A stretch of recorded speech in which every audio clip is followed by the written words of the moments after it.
Middle East is normally, people call it as MENA. It's a combination of Middle East and North Africa.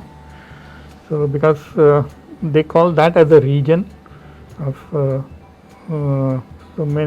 like economically, these regions are formed mostly from an economical perspective.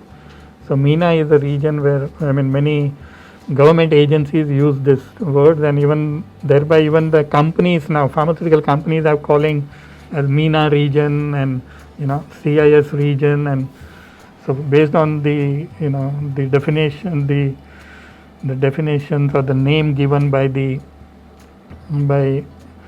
government agencies.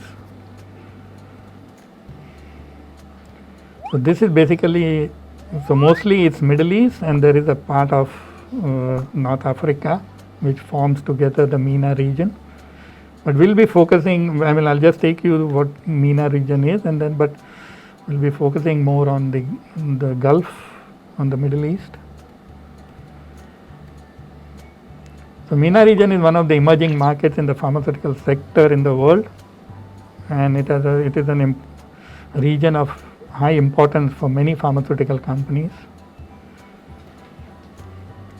And according to the World Bank and UNICEF, the following countries belong to the MENA region, and these are the countries which we have. So we have Middle East as well as North African countries in that.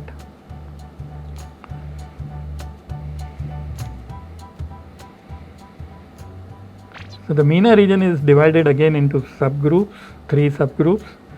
First is what we call it as the Middle East, the original Middle East, which we call, it forms of 6, basically it's 6 countries, but Yemen is also part of it now. So they call it as 7, but Yemen normally doesn't come under GCC, but now it has been considered as GCC. But these are the 7 countries which they call it as the Gulf Cooperation Council. So this is the original Middle East.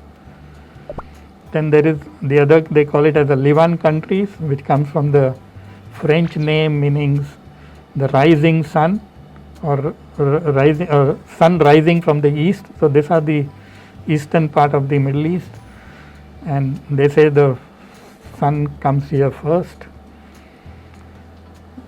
And these countries are not part of any union. And then we have the North Africa. So there are only 3 countries from this region which belongs, and they call it as the Maghreb countries. So these are the regulatory authorities of all these countries. So the name and their websites. Again, in this we have challenges in getting information from the websites, but some of them are very good, like the GCC countries are very good. They have a lot of information on their websites, and some other countries like Morocco and Israel and all also have very good information on their website.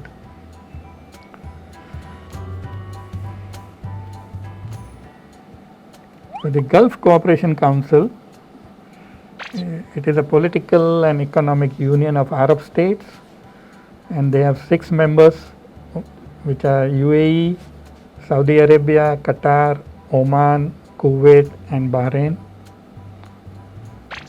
And they have also established a harmonized approach for pharmaceuticals, which is called the Gulf Health Council, and this includes Yemen. So the Gulf Health Council has 7 countries, the 6 GCC and 1 Yemen. So these 7 countries have a harmonized approach for pharmaceuticals. Rest all the countries of MENA have their own national regulatory guidelines, so there is no harmonization other than this one. And all countries of GSC have national regulatory guidelines as well. The company can decide whether they want to pursue the GSC or the national route. And for the GSC route, they select 2 member states to review the dossiers, and once it is, and also conduct the GMP inspection, and once it is registered, you get approval in all 7 countries at the same time.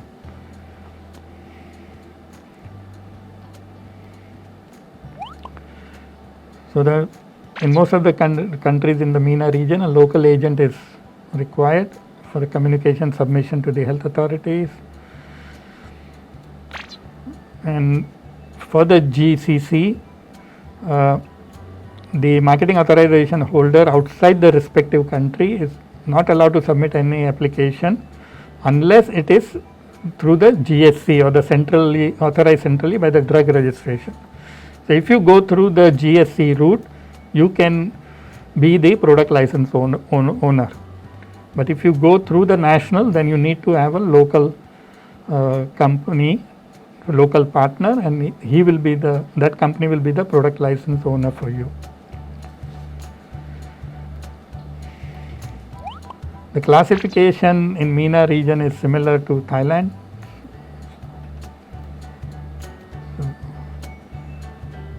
From the MENA region, then Israel, Jordan, Lebanon, Iran, Saudi Arabia are member of ICH as observer and require CTD format. Language is in English, but some modules need Arabic for GCC countries. And for the Maghreb states, it should be in French.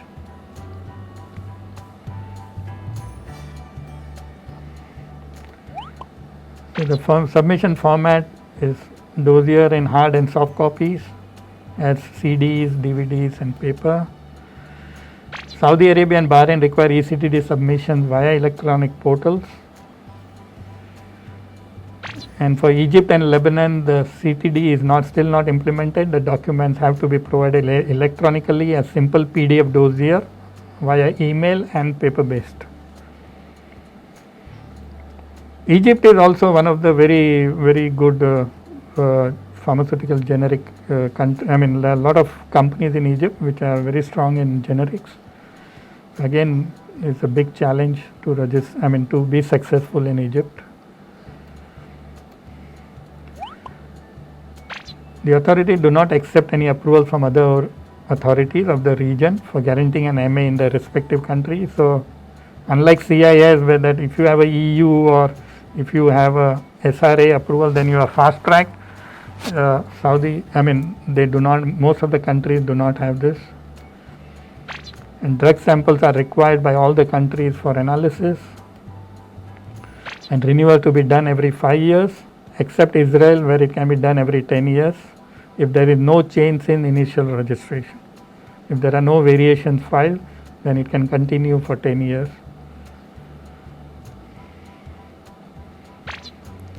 This can be one of the, I would say, one of the very bottleneck thing, that they have a sunset clause, and if the product is after registration, if the product is not in the market within 1 to 3 years, the marketing authorization will be cancelled. So some countries have a sunset clause of 1 year, that you have to launch within 1 year of registration, otherwise it gets cancelled, and some of them have up to 3 years. Yeah, but they say Jordan say have only 6 months. So after registration, if you do not do not launch the product within 6 months, your registration gets cancelled. So this can become a kind of a deterrent, for the companies, unless the company is once registered, and then they have to immediately launch the product in the market.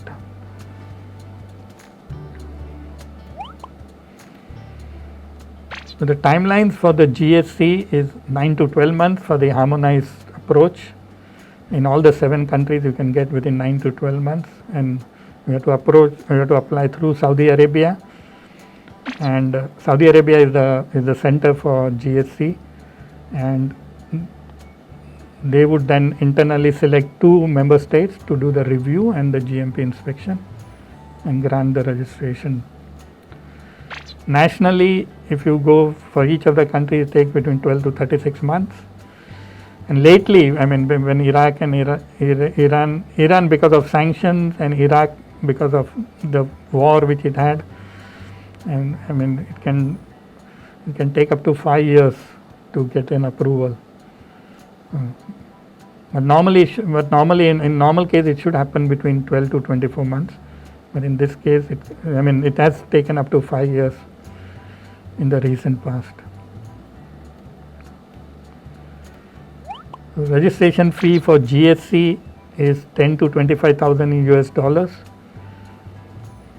I mean, the plant inspection, GMP inspection is from 10 to 25,000. The registration is 25,000 USD for GSC.